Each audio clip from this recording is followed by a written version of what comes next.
Welcome back to Star Wars Nerds Unite, a discussion and review podcast focused on Star Wars. I'm your host, Tim Van Autrive. Joining me, as always, Josh the Tosh, Root Beer Float, Mason. Hello. And Jennifer Van Autrive. Josh is Root Beer Float because he came over with Root Beer Float items and made a Root Beer Float, which to me seems kind of random. No, it's not. He's done it before. I know he's done it before. That doesn't make it less random.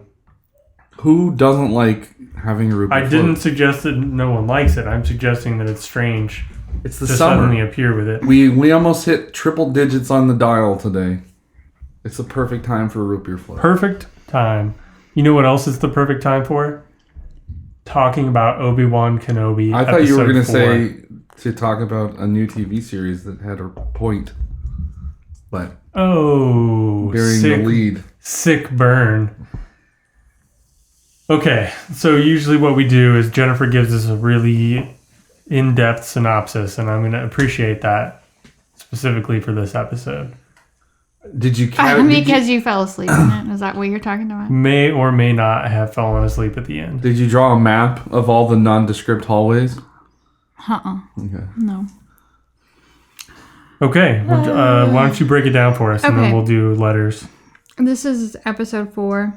It starts right where episode 3 leaves off, where Obi-Wan had just been burned by Vader. They were fighting, and he dragged him through the fire. Obi-Wan is being taken with the officer named Tala, I don't know how you say her name, and the droid that doesn't talk. They have him and they're taking him somewhere safe. It's somewhere called, I don't know if this is an existing place, but it's like Jabim. It's, as far as I know, like it's not. made up. Yeah. So that's like kind of where this base must be or something. So they take him to Jabim and they put him in a Bacta tank. He's kind of in and out of consciousness at this point. And so they kind of do this side by side, and you can see Obi-Wan in the Bacta tank and then Vader in his Bacta tank at the same time. And it like shows a close-up of like his arms and everything that are amputated, whatever, his amputated limbs. They're the same now.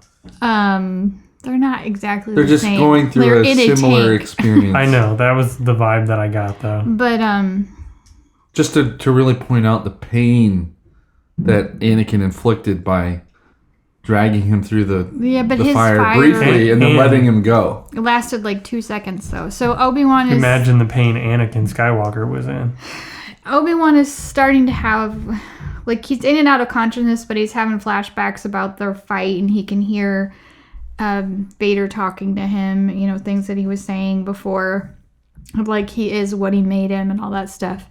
And it's almost like Vader can sense Obi-Wan while he's in the tank. It always gives you this sense like he knows what Obi-Wan is doing. But Obi-Wan is not in the tank very long at all. It's like a 5-minute thing. And then he like wakes up and they're like, "You're not healed yet. Get back in there." And he's like immediately worried about Leia, so he wants to get out.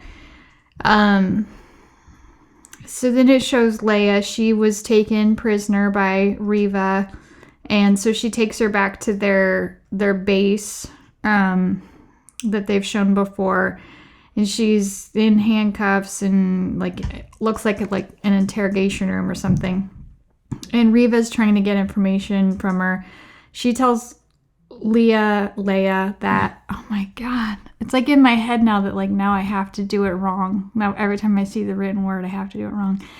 She tells Leia that Obi-Wan is dead, and Leia, who's like always been so spunky and like thought, you know, fighting everybody and always thought that her dad was going to come and save her, she's like finally starting to get kind of upset and seems like worried now about what's going to happen.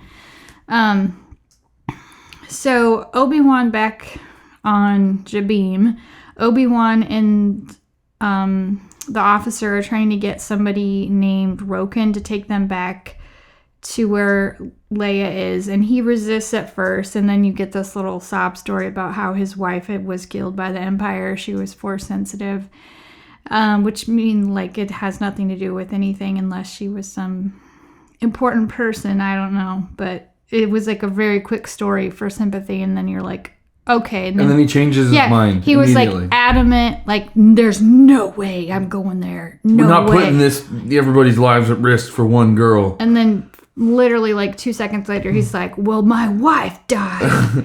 I'll do it. Thanks for reminding me about that. And so then immediately he changes his mind, and he decides to help them. You find out that where this base actually is a water moon of Mustafar called Nur. No, the planet is Nur. They said it's an ocean moon of Nur. What? Nur is the planet. They said it's a water moon of Mustafar. An ocean moon. Ocean moon. Yeah, it's just a moon that's covered entirely by ocean. But it's a moon of Mustafar. No, it is a moon of Nur, which is in the Mustafar system. Okay. So it's like if there was an ocean planet around Jupiter, we would call it, if we didn't have a name for it, we would call it the ocean planet of Jupiter in the Sol system. Because our solar system is called Sol. S-O-L. So. Okay. You were almost 100% correct. Except for everything you said was wrong. Yeah. Anyway, so you get this little bit of information. That's what this place is called. So they know that that's where the Inquisitors are, and it's not even really defended because they don't think anybody would actually try to come and fight them. So Obi-Wan isn't even healed yet, but he's insistent that they're gonna go save Leia, and the officer is obviously Tala is obviously gonna go help them. Reva keeps trying to get Leia to tell her where the path is. She tells her she can go home if she tells her everything she knows, and she tries to make her think that all the Jedis left Obi-Wan there to die so that she'll betray them, but she doesn't. So Reva is like trying to read Leia's mind, but she's not really able to. So she says like, "Yo, you're pretty strong." Lola, the little droid, tries to attack Reva. And Reva goes into the story about how she had a droid when she was a little kid too, and then it was taken from her just like everything else. So that's just kind of... You skipped over a part that I thought that was really funny. What part? About Leia? But before, when they were back on Jabim, and they finally said that they'd help him. But they're all like, you can't go by yourself. Even though you're one of the greatest Jedi ever, like, you can't take care of yourself right now. Oh. And that's why she, like, says, I'll go with him. I still have, covered as my Imperial officer. I have that in another paragraph, but, I hate going back and forth. So, yeah, Tala agrees to go with him. She has her officer clearance. Yeah, I don't know. They acted like he was like almost dead or something and just needed to be in the back to tank a lot longer. She tried, like, another officer tries to stop her when she starts to get through this clearance checkpoint, but she kind of like insults him and tries to make him feel stupid and makes him think that she's his supervising officer, so he lets her through. And then it shows Obi-Wan like swimming his way in. He's like underwater. She dropped him off in the middle of the ocean on the way in. He's swimming and he's just got a tiny little tube thing in his nose. And you would know that's a callback. It's episode 1. I remember seeing it before. I don't know what it's called or anything, but he's a tube thingy. A tube thing up his nose. I'm sure they have a real technical name for it, like a rebreather or something. Yeah. A cannula instead of cannula. Okay, so She opens a hatch. Why they have water entry hatches at the bottom of their impenetrable underwater fortress, nobody knows. It's for repairs, and they got to get the mollusks and stuff off. Yeah. But they do. So she opens a hatch for him. So the thing is, like, she gets inside, and then once she's inside, it's like she has access to everything, and she's just kind of sitting in this little, like, in a library, internet cafe where she has access to everything on the base, and she can see where all of the droids are and unlock anything and let him know what's going on. She's like his eyes and ears and can get him through. So she gets him in. At some point, another officer comes in. Hey, that's not your station. Yeah. So she goes out and fights him in the hallway. She doesn't fight him. She just kills him. Yeah, she kills him in the hallway, and then she just comes right back. And when she's trying to communicate with Obi-Wan, some stormtroopers hear the conversation, so they're on to him, but he distracts them somehow. Well, he uses the Force. He makes a noise in the hallway. Oh, okay, I didn't catch that. It was part of a series of steps where he's reconnecting with the Force. Yeah. Earlier in the episode, he tried to move something with the Force, and it just barely wiggled. So it was like a slow progression of his regaining a reconnection. Yeah. So It seems like a pretty far disconnection. Right. It's like the it was gone. episode keeps going back and forth from Reva trying to intimidate Leia, and then Obi-Wan trying to find them. So Reva she finally gets tired of messing with Leia. She has some stormtroopers take her to like this other chamber to like torture her. There's like these probes. They like strap her down in the middle of this huge open room, and then there's this machine, and it looks like there's these probes that are just gonna go into her eyeballs or something. And they have a child-sized torture seat. Yeah. They made in sure the to middle of put this giant room. They have a dedicated torture room for children. They made sure to put her in the right torture room.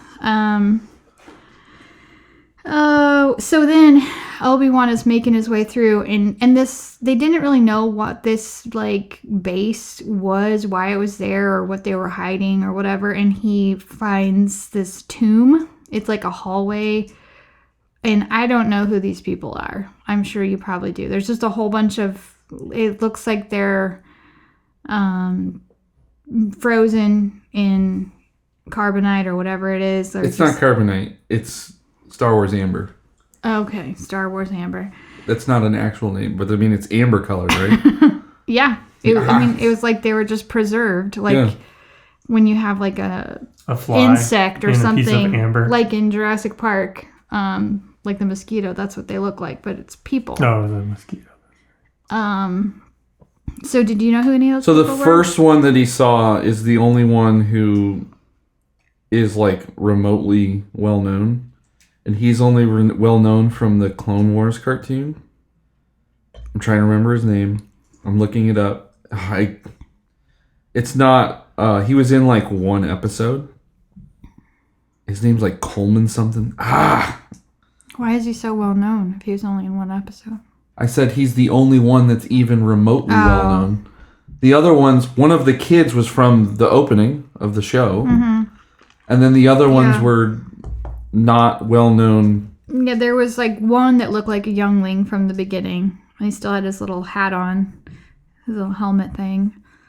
Why would they save him? I don't understand what the point of this is. So they're just like frozen in time in this big long hallway. So there's lots of things in the old comics where they would like theories. So there's all sorts of wacky stuff with trying to clone Jedi and trying to make their own synthetic Jedi and all sorts of stuff. Like part of what Mandalorian was alluding to with why they wanted the child, Grogu. So it could be any number of things like that. Terra Sinub is his name. I don't know why I thought it was Coleman. But anyways, yeah. Tara Senube is the one that has the weirdest looking face. He was in a couple Clone Wars. One Clone Wars episode and then a couple comic books.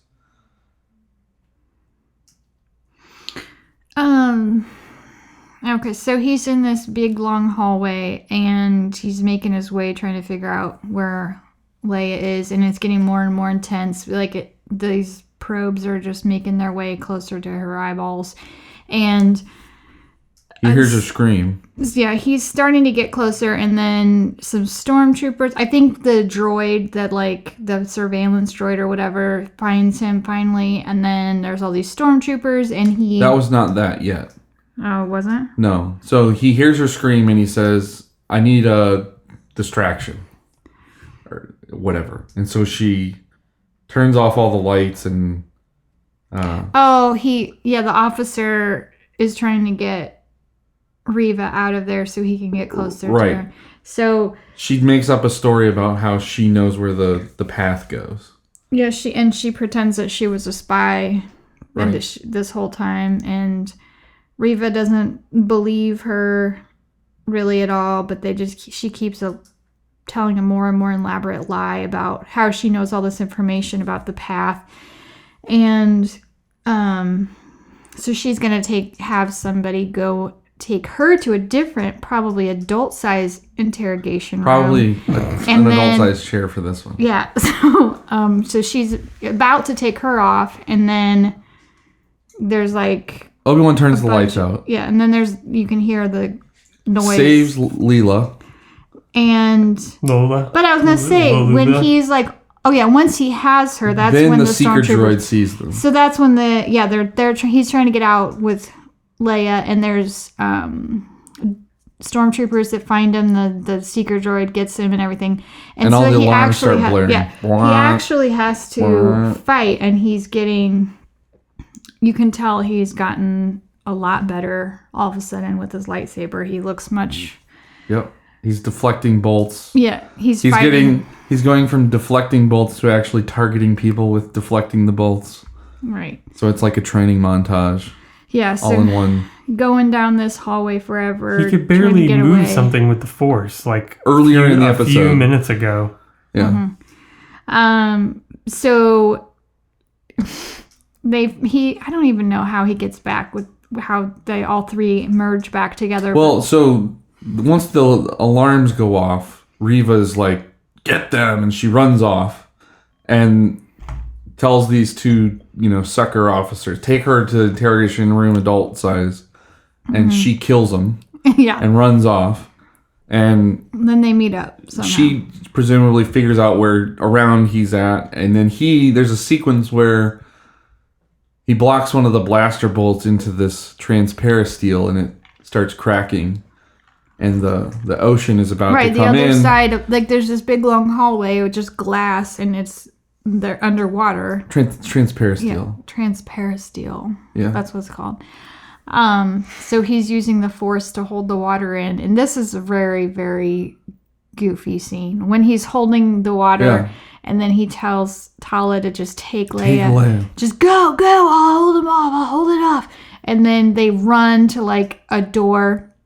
And of course, he holds it off. Well, there's so many troopers that are getting so perilously close. And then the water just busts through. And then some, I think Tala yells, run! What else would he possibly do at that point? And she closes the door. So then he starts to run, moment. which he's standing right next to that crack. He would have immediately been swept away by water. But somehow he ran, and it was just a centimeter behind his foot the whole time, and then he got into the door, and then it shut, and no water made it through the door. Well, it started bulging.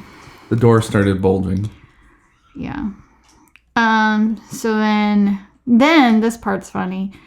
They're together, and they got to make it outside. Right. So Leia is just under his coat. Well, he's just she walking makes him put on an officer uniform with a huge duster jacket.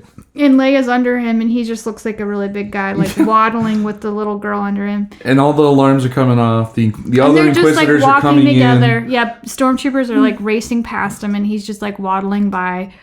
And so they make it to like this hangar. I don't know what you call it. And then Reva sees them and she yells, "You traitor!" And like she is going to kill Tala. Tala says like a few words to her. I don't know what she says. I don't remember. But then these two ships just fly in. Another callback. Those aren't just ships. What are they? They're T-45 land speeders. And these are the people we didn't mention that they were on the Jabeam or whatever. The two other gorillas that he was unwilling to put into harm's way.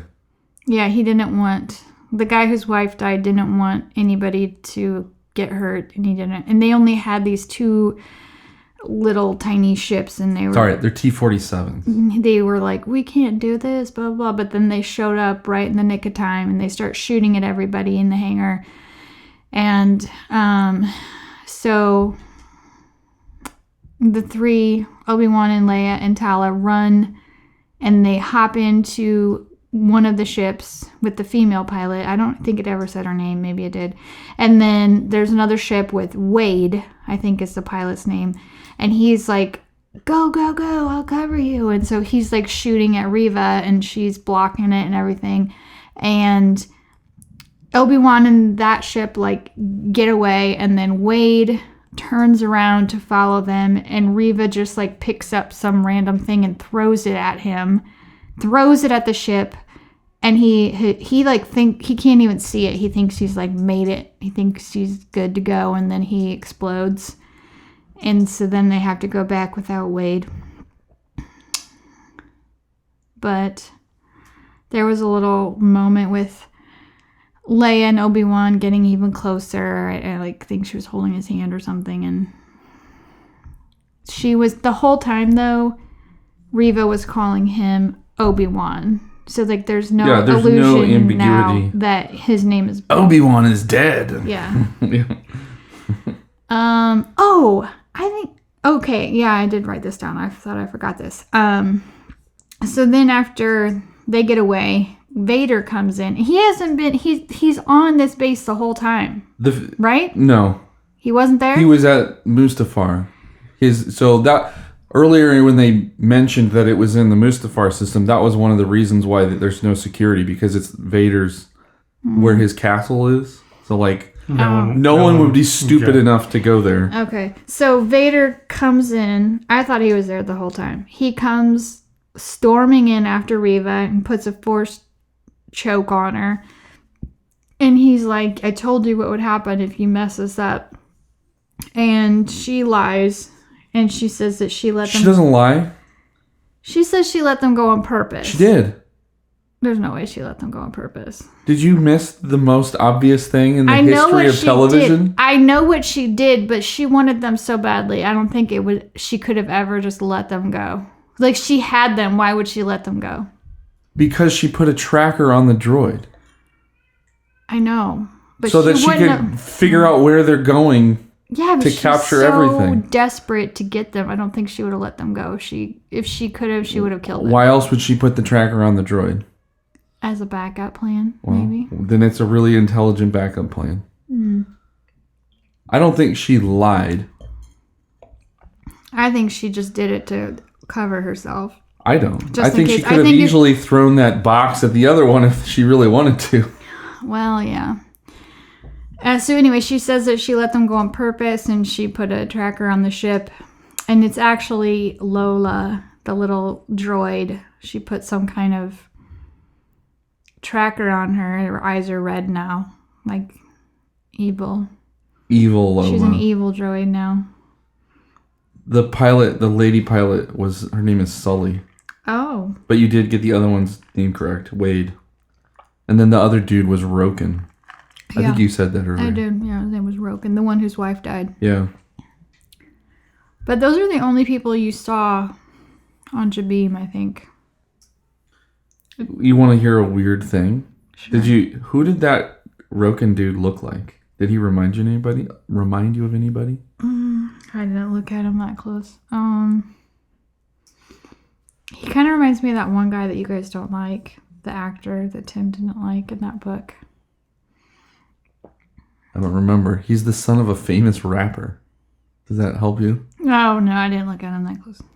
I thought you were talking about a Star Wars person. No, the actor. He's the son of Ice Cube. Oh, really? What? Yeah.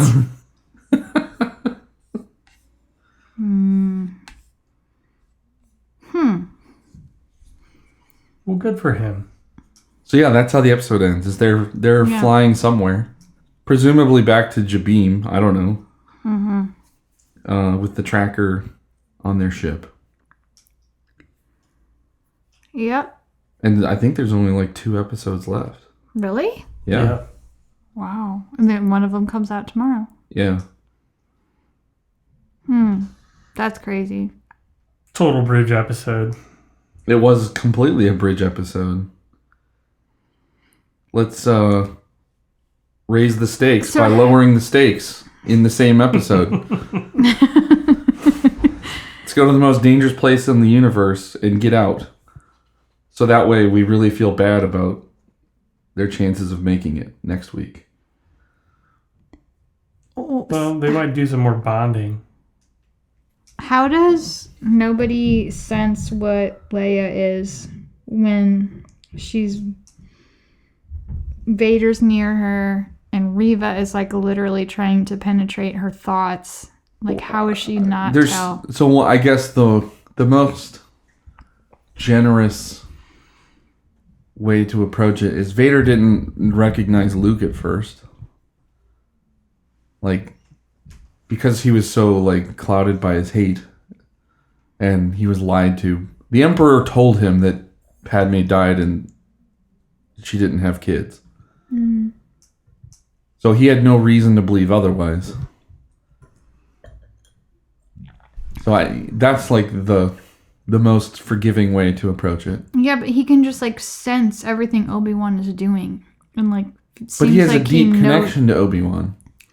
Well, yeah, that's what I mean. Like, how does he not have... It's like, what if you and Tim, if we went into a hotel room, a big hotel room, and not like like a conference, like a ballroom or something, and there was 50 people in there, and they turned off the lights, and it's pitch black, and Tim started talking. Do you think you could pick him out of 49 other... Not everyone talking simultaneously, but...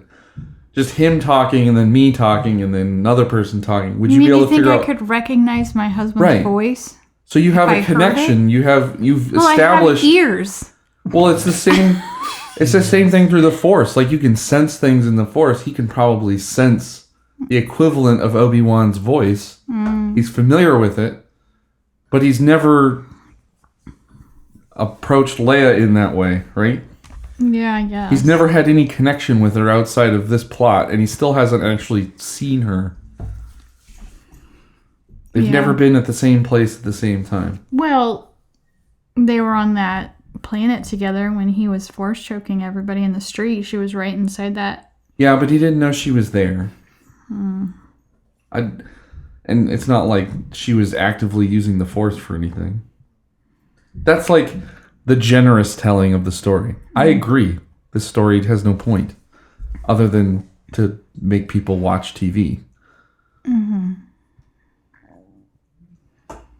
I'm surprised there's only a couple episodes left because you think Obi-Wan has a long way to go still. But that's the thing is, like, he doesn't do any... All he does is sit in the desert and make sure Luke doesn't die. Yeah. He doesn't even train him. Which, how would he have trained him in his current state? Maybe he did train him and he was just so bad because he didn't know what he was doing anymore. But I hadn't considered that. He definitely went from youngling to novice Jedi Knight over the course of 15 minutes of the episode. Maybe even full Jedi Knight by the end of it. Holding off the ocean and deflecting blaster bolts simultaneously. That's pretty intense. Yeah. So I fully expect the next time that he fights Vader, he'll be the master. Again, miraculously. The other thing that was another little tidbit. Sorry, I haven't shown you my poison ivy yet. That's poison ivy? Yeah. Oh my gosh. Josh's whole lower forearm is like poison ivy. Yeah, Did it you used get to be some steroids? big. I've been putting it on there. It doesn't No, itch anymore. did you get like an oral steroid? No, it's itchy. I've been putting stuff on it. Did you go to the doctor? You're gonna lose your arm. You're gonna be. I'm gonna lose it. I'm just in the same spot. I can feel all Vader. functionality fading. It's poison ivy. You're gonna need to sit in a Bacta tank. Yeah. You do need a Bacta tank. I've never seen poison ivy that bad. That's how it gets when you get it good. That's how you get when you do it right. when you get it good, man. I've seen poison ivy twice. Like in you're the used to last little 2 splotches, days. right? Yeah. Like this and that. Yeah, this is what happens when you get a really. You didn't rub it in good enough. That's Tim. right. No, I think what I got was poison oak when I got it, and it was awful. He also has It was eczema horrible and psoriasis, and he thinks that's poison plant. Sometimes he gets like one tiny little dot, Yeah. and he thinks it's a poisonous plant, and he just has a lot of You know- autoimmune diseases. You know, And it's just crazy. Like I was crawling all through the forest, What were you doing? playing disc golf. None on my legs, none on any other part of my body. Looks like I like poured a gallon of boiling water in my arm, my one arm. that's crazy. It's bizarre. But anyways, when Talo was trying to get into the base and the officer's like, "Why are you here? This isn't your assignment or whatever. You shouldn't be on this planet." Yeah. She talked about how she was going to go tell the Grand Inquisitor about how he was holding up this special report, this confidential report. Are you sure she didn't say Inquisitor? No, she said the Grand Inquisitor. And the dude just acted like, yeah, Oh yeah, I didn't think about that because we thought he was dead. right. Maybe he's just in another Bacta tank. And then another funny thing, this is so random. So the Grand Inquisitor is a Pauan. He's from Utapau. It's a planet from the prequels. You wouldn't know it. It's from episode 3. But Pauans have 2 stomachs. Like cows? Yeah. Like legitimately Pauans have 2 stomachs. And he got How is stabbed in that the ever stomach. relevant? Oh, did they just? No, I don't know. I'm just laying the information out for you. So he just had to get one. I don't know. Gastrectomy. Got another one on backup. Got one hanging around just in case. Oh my gosh! All I'm saying is the Inquisitor's How coming did back. that come up in The the other Inquisitor's episode? going to kill Reva. I called it from the beginning. No, you didn't say he was going to kill her. I did. You said You said that she was she's gonna- going. She was going to turn, and the Grand Inquisitor would kill her, and Obi-Wan would fight Vader. You said she was going to save Obi-Wan. She will. By the end of this series, she will save Obi-Wan. There's 2 episodes left. Yeah, she's said. not a good guy yet. That's some very fast. Are you kidding character me? Development. Obi-Wan went from youngling. Yeah, but her character, she To- has not had any development. She's been the same this whole time. She's talked from all of it about how she was betrayed, and then she's gonna find out that what she perceived was the opposite, and then everything's gonna turn, and there's gonna be a little 2-minute montage about Of how her- she's wasted her her whole upbringing. life based off this lie that she was told by the Emperor, and she's gonna turn, and the Grand Inquisitor's gonna kill her. He's gonna pop out of nowhere, and she's gonna be like, "What? WTF? I thought I stabbed you in your only stomach. How are you here?" And then he's gonna kill her. Joke's on you. You got the wrong organ. It's just the whole thing is just cliche after cliche, trope after trope. It's gonna happen. Sorry I spoiled the whole series in the first episode. But here we are. Yep, here we are. It hasn't happened yet, but we're there. How many? This is only the 4th episode. There's only 6 episodes? Total. That is ever. really dumb. Well, it's mean, almost like 5 8. hours of story. Yes, that's dumb. I mean, like, you That's a need lot good, of story. 8. It's like 2 whole movies. Yeah, for real. And they're trying to tell this really singular story. Like it's not like they're telling a series of stories. It's this one adventure. It's one last adventure. Saving the person who had never met him before. I just hope that this negative feedback that I keep seeing online doesn't get back to Disney Plus and suddenly they're like, we can't do these standalone stories anymore. It's it's a very popular show. It'll all go off the ratings. They don't care what people say. Everybody's watching it, so who cares? Are they? I think they said that it was the most watched premiere of any show on Disney Plus. Wow. Yeah, the subscriber numbers I'm sure are much higher than when Mandalorian came out. Yeah. And people have been... I bet you the lay person has no problem with this show. We don't have a lay person. We're all experts. But if we had a lay person, I bet the lay person... Nolan likes it a lot. He's always like, oh, it's so good. Every episode, he's like, did you watch that one? Oh, it's really good. It's good. See? I'm glad he's enjoying it. I think the lay person enjoys it. I really enjoyed the last episode. It was amazing. You mean the third one or the fourth one? He means he was sleeping. So the fourth one you slept through?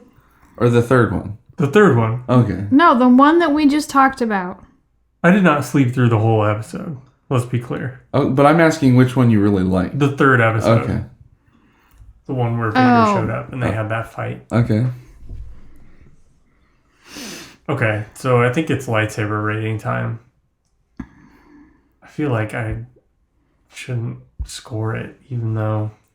Because you've only seen 3/4 of it? I could imagine the whole thing. It's not that long of an episode either. Yeah, it went by very quick. It seemed like shorter than the others. It was. It was way shorter than the others, and it was such a tight plot. Like, there was a mission, they did the mission. Based on what I definitely saw and the description that I've been given for the parts that I missed, I'm going to give it a 4 lightsabers. Oh my god! He goes from a 9 to a 4. It wasn't very good. Like, I fell asleep in it, and I wasn't even tired. You fall asleep extremely easily, though. To be fair, it's not like that's rare. Right. I'm usually tired when I fall asleep. I wasn't tired. That's usually a trait that most human beings also have. I know it. That they're tired when they fall asleep. I know it. How many lightsabers? Let's get to that part. What's funny is I think this has been the best episode so far. Are you serious? Yeah, because the plot was so tight. Like, the action was good. It wasn't stupid action. Like, there was a couple things that were super goofy, but not... The very end was goofy. The very end was goofy. When he's walking with her under his... That looked like it was supposed to be a joke. So stupid. Like, what are you doing? Yeah, that part was goofy. Everything up to that point, and other than the hatch, like why the purpose of the hatch boggled my mind. Well, in the scene where Roken was like, "I'll never take you. I'm not going to risk any lives." I'm ignoring that part exists because we already talked about how stupid that was. I had a wife once. But once he got in the base, to just before them leaving the base. And aside from the child-sized torture chamber, I thought it was a pretty good episode. So I did not like it. I'm gonna say a 7.5. Was that the highest you rated this season? All the rest have been in 6s, I think. I was gonna say 7. Okay, there we have it. The ratings. It's time for letters. Letters at StarWarsNerdsUnite.com, and you too can be read on the era. Have there been letters? Yeah. T-Dog.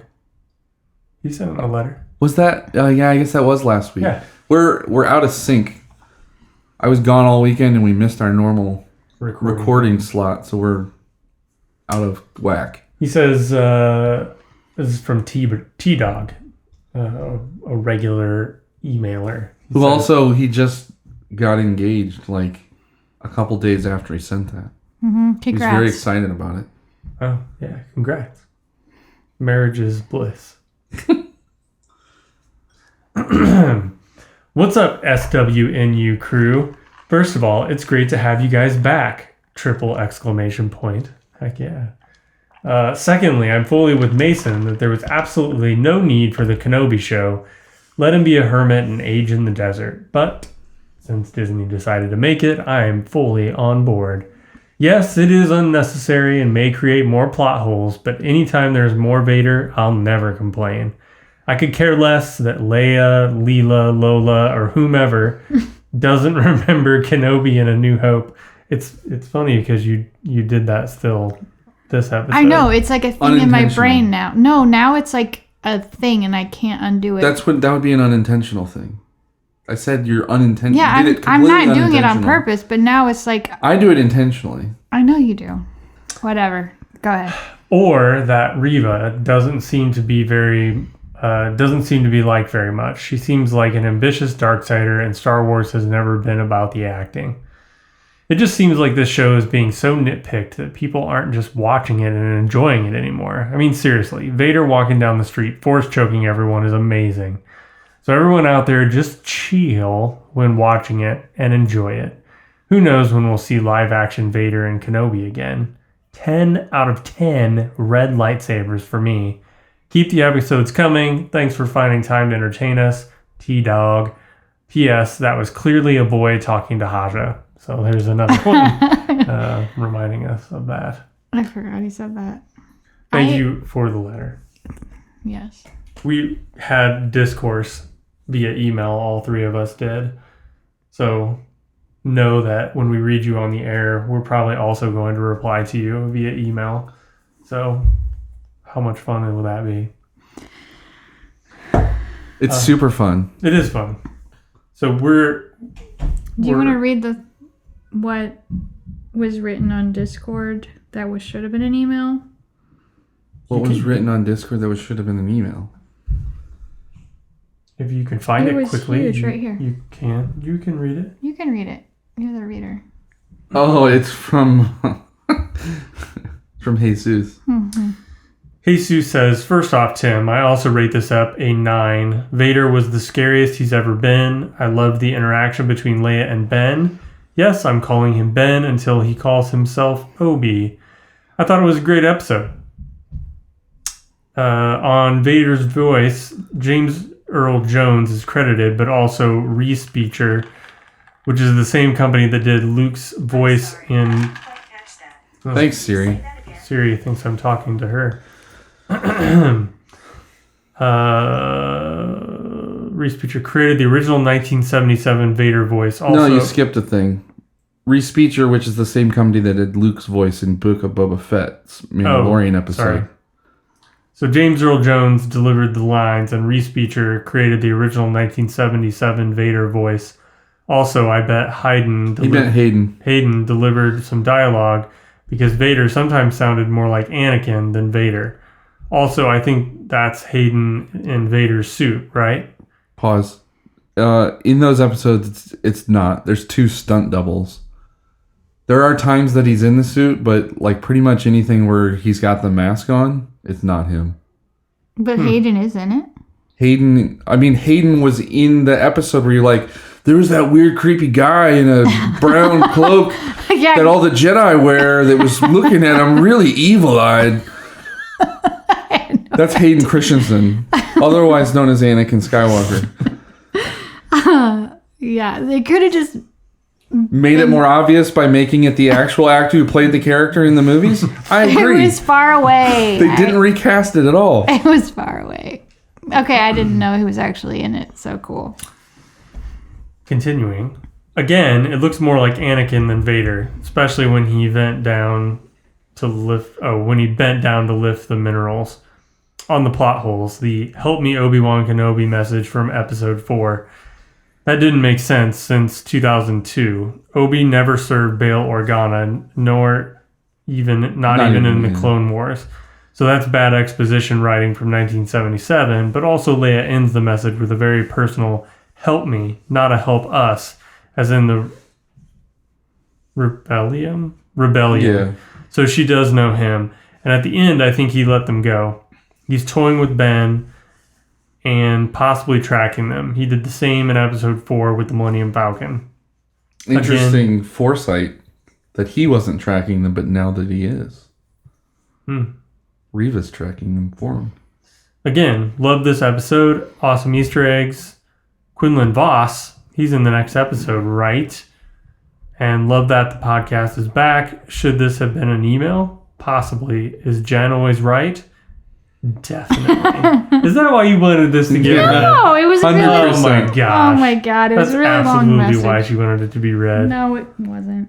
Dang, T-Dog. I just saw a picture of that engagement ring. There was another part to Jesus' message.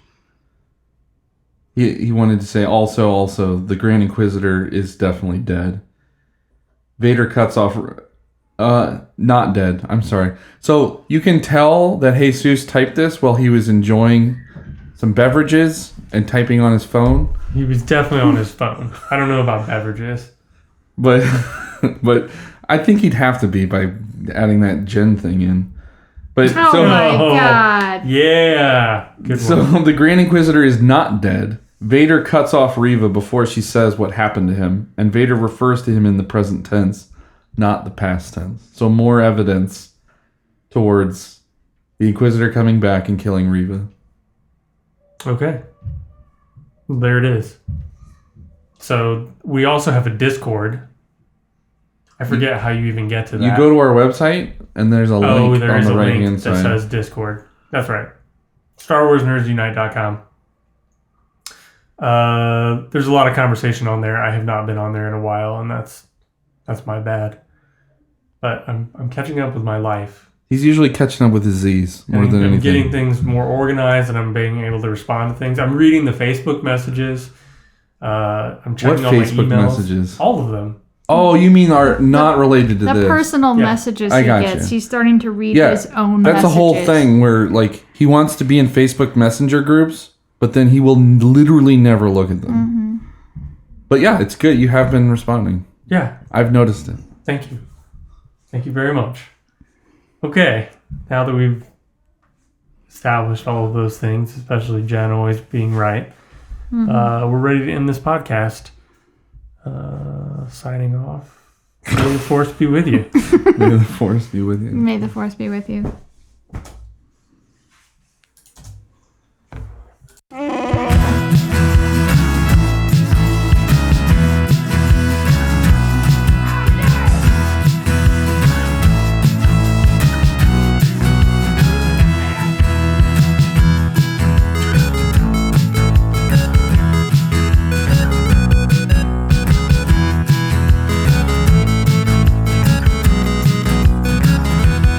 Did you hear that? We're doomed. This podcast is a part of the Benview Network. You can find this and other podcasts like it at BenviewNetwork.com.